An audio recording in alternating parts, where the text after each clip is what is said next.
नमस्कार दोस्तों, हर हर महादेव, ओम नमः शिवाय। दोस्तों, आप सभी का बहुत बहुत स्वागत है आपकी अपने YouTube चैनल सनातन किस्से पर। दोस्तों, आज की वीडियो में हम आप सभी के लिए एक बहुत ही प्रचलित प्रदोष व्रत कथा लेकर आए हैं। एक गांव में एक निर्धन विधवा ब्राह्मणी रहती थी और उसके साथ उसका एक पुत्र भी था। भरण पोषण के लिए दोनों प्रतिदिन भीख मांगते और जो भी मिलता उससे अपनी भूख शांत करते थे। ब्राह्मणी कई वर्षों से प्रदोष व्रत का पालन करती आ रही थी। एक बार ब्राह्मण का पुत्र त्रयोदशी तिथि पर गंगा स्नान के लिए निकला। स्नान करके जब वो अपने घर की ओर आ रहा था तो रास्ते में उसका सामना लुटेरों से हो गया। लुटेरों ने उसका सारा सामान छीन लिया और वहाँ से फरार हो गए। कुछ समय बाद ही वहाँ राज्य के कुछ सैनिक आ पहुँचे और उन्होंने ब्राह्मण के पुत्र को लुटेरों में से एक समझकर राजा के सामने प्रस्तुत कर दिया। राजा ने भी उसको लुटेरा समझकर और उस ब्राह्मण युवक की दलील सुने बिना ही उसे कारागार में डाल दिया।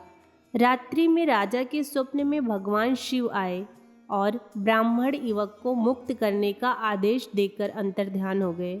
राजा नींद से उठकर सीधे कारागार पहुंचा और युवक को मुक्त करने का आदेश दिया। राजा युवक को साथ लेकर महल लौटे, जहां राजा ने उस युवक का सम्मान किया और उसे दान में कुछ मांगने के लिए कहा। तो युवक ने दान के रूप में सिर्फ एक मुट्ठी धान मांगा। राजा उसकी मांग सुनकर बहुत ही हैरान हो गए। राजा ने युवक से प्रश्न किया कि सिर्फ एक मुट्ठी धान से तुम्हारा क्या होगा? तुम कुछ और भी मांग सकते हो। ऐसा अवसर किसी को बार बार नहीं मिलता। युवक ने बहुत ही विनम्रता पूर्वक राजा से कहा, हे राजन, इस समय यह धान मेरे लिए संसार का सबसे अनमोल धान है। मैं इसे अपनी माता को दूंगा, जिससे वो खीर बनाकर भगवान शिव को भोग लगाएंगी। फिर हम इसे ग्रहण कर अपनी भूख मिटा सकेंगे। राजा युवक की बातों को सुनकर बहुत ही प्रसन्न हुआ।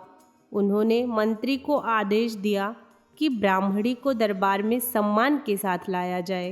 मंत्री ब्राह्मणी को लेकर दरबार पहुँचे और उन्होंने सारी बातें ब्राह्मणी को बताई और उनके पुत्र की प्रशंसा करते हुए उस ब्राह्मणी के पुत्र को अपना सलाहकार नियुक्त किया। इस प्रकार निर्धन ब्राह्मणी और उसके पुत्र का पूरा जीवन बदल गया।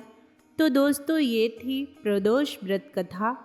ऐसी और कहानियों के लिए हमारे चैनल को सब्सक्राइब करें और इस वीडियो को लाइक करें। कमेंट बॉक्स में हर हर महादेव लिखकर भेजें। धन्यवाद दोस्तों।